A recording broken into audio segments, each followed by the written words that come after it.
তো আগের দিন আমি যেখানে ভিডিওটা শেষ করেছি আজকে ঠিক আমি সেখান থেকেই ভিডিওটা শুরু করছি।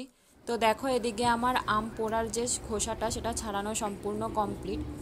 এখন আমি আমের আটিগুলো আর তার ব্যাটারগুলো সম্পূর্ণ আলাদা করে নেব। তো তোমাদের আমি হাত দিয়ে দেখাচ্ছি, দেখো কতটা নরম হয়েছে ব্যাটারটা, একদম মোমের মতন নরম হয়ে গেছে। তো তোমাদের তো আগেই বলেছিলাম এদিকে আমি আম ছাড়াচ্ছি আর ওদিকে পটলা পুটলি ওয়েট করছে, তাকিয়ে আছে আমার দিকে। তো দেখো কেমনভাবে তাকিয়ে আছে আমার দিকে, ওরা ভাবছে কি এটা হয়তো পাকা আম, অথচ এটা যে কাঁচা আম সেটা ওদের কোনো ধারণাই নেই। আর তোমরা তো জানো সেদ্ধ আমের চাইতেও পোড়া আম কতটা টক হয়, কিন্তু ওদের কে বোঝাবে এটা। তো তোমাদের আমি তাও ব্যাকগ্রাউন্ডের কিছুটা সাউন্ড শোনাচ্ছি যে ওরা কি করছে, অ্যাকচুয়ালি তোমরাই শোনো। সত্যি বলছি পিউ। এ আসবি, দেবো না, আইসে খাইতে। আটিটা দেখছে না? তুই আটিটা খাবি? আটিটা দেবো? জানিস এটা কত টক, তুই কি ভাবছিস এটা মিষ্টি আম?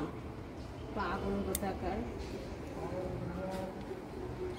তো কথায় কথায় দেখো এদিকে আমার সমস্ত আমের ব্যাটার ছাড়ানো কমপ্লিট হয়ে গেছে। এবার একটা মিক্সার গ্রাইন্ডারে আমি এটাকে পেস্ট করে নেব। তো এখানে আমি সামান্য আমের সাথে পুদিনা পাতা ইউজ করছি। তোমরা যারা যারা পুদিনা পাতার ফ্লেভার খুব পছন্দ করো তারা অবশ্যই দিও, কারণ গরমকালে না পুদিনা পাতা তোমাদের শরীর আর পেট ঠান্ডা রাখতেও যেমন সাহায্য করে, তেমন এর ফ্লেভারটা দারুণ সুন্দর, আমার তো ভীষণ ভালো লাগে।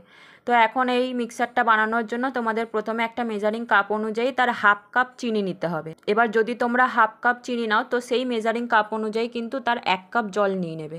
আগেই আমি তোমাদের বলছি যে আমি যেহেতু এটা টক ঝাল বানাচ্ছি তাই আমি এখানে মিষ্টি খুব সামান্য ইউজ করলাম, যেটা একদমই মনে হবে না। কিন্তু তোমরা যদি মনে করো যে তোমরা এখানে মিষ্টিও করবে তাহলে কিন্তু তোমরা তোমাদের প্রয়োজন অনুযায়ী চিনির গুড় ব্যবহার করতে পারো। আমি যখন সেদ্ধ আমেরটা বানিয়েছিলাম পেস্ট, তখন কিন্তু ওখানে আমি আখের গুড় ব্যবহার করেছিলাম। আখের গুড়ের একটা দারুণ টেস্ট হয়, তোমরা চাইলে চিনিও ব্যবহার করতে পারো। কিন্তু যেহেতু আমি এখানে টক ঝাল বানাবো তাই এখানে সম্পূর্ণ আমি টক আর ঝালের ওপরেই বেস করে ব্যাটারটা কিন্তু বানাচ্ছি। তো আমি যেই মশলাটা করে রেখেছিলাম সেই মশলাটা এখানে সব দিয়ে নেব। আর তার সাথে তোমাদের আমি বলেছিলাম আমার আলাদা করে রাখাই রয়েছে গোলমরিচের গুঁড়ো, তাই আমি সেটা দিয়ে দিলাম। এবার বেশি করে আমি এখানে বিট নুন দিয়ে দেবো। তোমরা চাইলে ব্যাটারটা হালকা নুন পোড়াও বানাতে পারো, তাহলে তোমরা যখন জলের মধ্যেটা গোলাবে তখন কিন্তু সেই ব্যাটারটাতে আর কোনো রকম নুন দিতে হবে না, জলের সাথে অ্যাডজাস্ট হয়ে যাবে। এবার অনেকেই আছে যারা নুন কম খায়, তারা কিন্তু অল্প নুন দিয়ে। কি ওইটা? Chilli flakes, chilli chilli. এবার বল গন্ধরাজ লেবু। কি ছিটছে দেখো, এই টকের মধ্যে আবার গন্ধরাজ লেবু খেয়ে দেয়, আমার মুখে জলে ভর্তি হয়ে আসে। লেবুটা দেয় যাতে ফ্রিজে রাখলে না জমে এটা।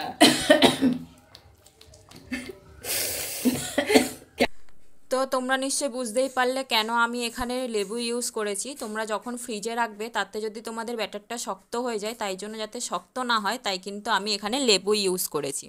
আর গন্ধরাজ লেবু তো জানোই তোমরা, দারুণ সেন্ট হয়, তাই জন্য আমি গন্ধরাজ লেবু ইউজ করেছি। যে আমাদের পোড়া আমের ব্যাটারটা পুরো রেডি। আর এই দেখো তোমাদের আর একটা জিনিস দেখাই, আমি সেদ্ধ আমেরও বানিয়েছি, ঠিক আছে? এই হচ্ছে সেদ্ধ আমের। এ দেখো ফ্রিজে রাখা ছিল কিন্তু তাও কিন্তু জমেনি, লেবুর রস দিলে সেই জিনিসটা জমে না, পাতলাই থাকে। তো দুটোর কালার দেখেই বুঝতে পারছো এটা সেদ্ধ আমের আর এটা পোড়া আমের। এটা হচ্ছে টক মিষ্টি আর এটা হচ্ছে টক ঝাল। এবার তোমাদের কার কোনটা কেমন ভালো লাগে তোমরা সেরকমভাবে বানিয়ে খেতে পারো। আমার মা আবার যেমনই শরবত হোক মোটামুটি নুন পোড়া খাবে। কখন খাবো আমরা? এখানে এই তো তোমার নুন পোড়া শরবত বানাচ্ছি। আমাদের একটু শরবত বানিয়ে দাও তাড়াতাড়ি, আমরা বসে আছি। এই যে সবাই বসে আছে শরবত খাবে। আমরা শরবত খাবো, কখন খাবো শরবত? শরবতটার জন্য কিচ্ছু করতে হয় না, খালি নিজেদের যতটা রিকোয়ারমেন্ট তার অনুযায়ী তত চামচ ব্যাটার নিলেই হলো। আচ্ছা পোড়া আমেরটা কিন্তু আমি বারবার বলছি এটা হচ্ছে টক ঝাল, কোনো মিষ্টি নেই, ঠিক আছে?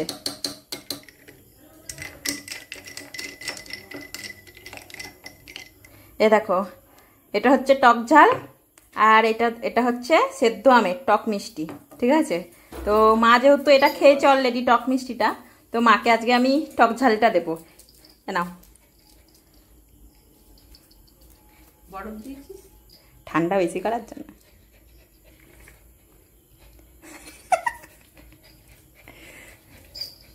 কেমন হয়েছে?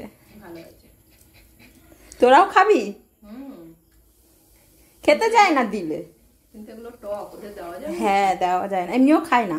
একটু প্লেন জলের মধ্যে একটুখানি সামান্য দিতে। একটুখানি খাবে।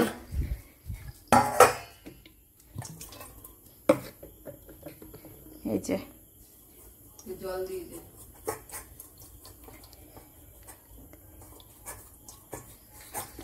থেকে বেশি দেওয়া যাবে না। আগে ওকে দিয়ে দেখ, না খেলে আমাকে দিবি।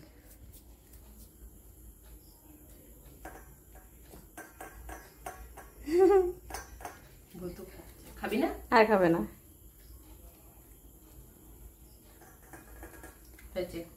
হচ্ছে পমকে একটু দাও। হ্যাঁ না